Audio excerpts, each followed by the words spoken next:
Episode 6 Failure to Signal. When I was 16 and just got my license, I got into a car accident. Auspicious start to my driving career, I know.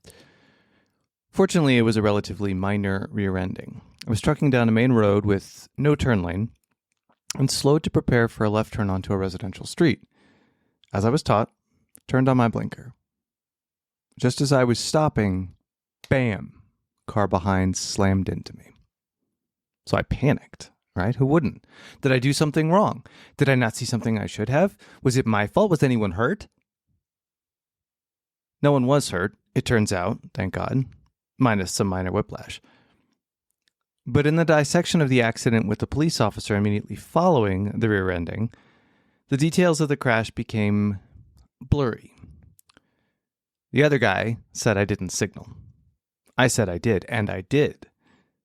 But meanwhile, the lady in the house in the corner said she believed the other guy, but didn't really see things go down. To make things fair, I suppose, the cop cited both of us, me for failing to signal and him for following too closely. Done deal, right? Wrong.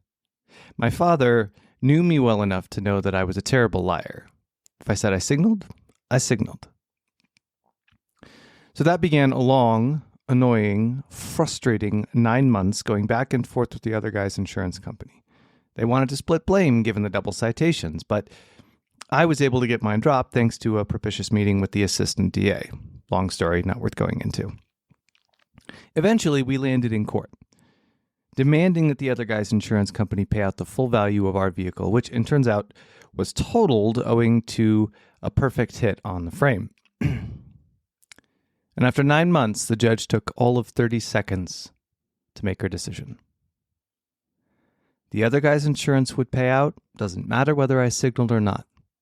The burden is on the car following to anticipate exceptional actions and be able to respond safely.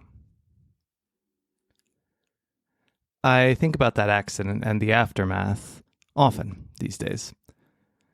I don't know what things are like in suburbia, but around here, in the center of the city, nobody seems to use their turn signals.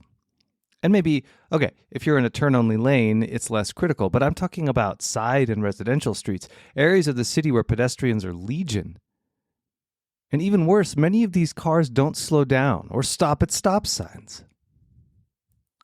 My friend likes to joke that there's a blinker fluid shortage in the US, and it's reached epic proportions. Cute take, but honestly, it's true. And because these oblivious motorists could care two shits about the law, I, and every other pedestrian on the street, needs to assume every possible route they may take is in full play. Straight, left, right, backwards. We have to know what we do, whatever decision they make. It's defensive pedestrianizing. This blatant disregard for the law, and it is disregard for the law, surfaced in a recent conversation with my work bestie. Although it wasn't about turn signals in cars specifically, it was about communication. People seem to live increasingly in silos.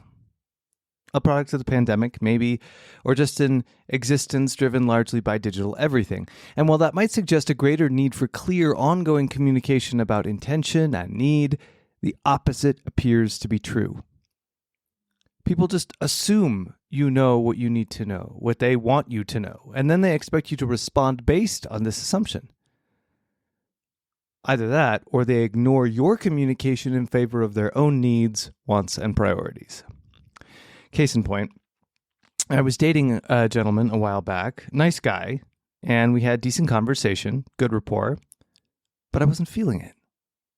And I told him as much, but that I would be open to hanging out as friends. And he responded, sure. He was open to the idea and thanked me for the frank communication. Not a day later, he proceeded to flirt shamelessly with me, inviting me over to his home for intentions that were quite honestly pretty clear. No need to give you context there. Did he not hear me? Did he not get my signal? Were things so bad in our communication that either he didn't understand, I wasn't clear, and in a broader sense, in our society? Are we so bad at communication that we can't read signals, or that we just don't trust the ones that we get? What is going on? There have been times when I've had to go back through text message threads and emails to make sure that I actually said what I thought I said. I thought I was going crazy. The reaction of the other person was so opposite what I expected and counter to the communication we had to that point. I mean, it made me think I lost my mind. Didn't I give this person a firm but diplomatic no? Yes? Was I not clear enough? Part of me wants to dive deep into this failure to signal, or failure to acknowledge signaling. But then again, does it matter?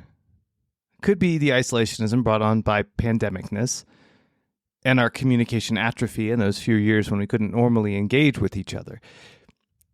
It could generally be a growing apathy for real, effective communication. It takes too much work.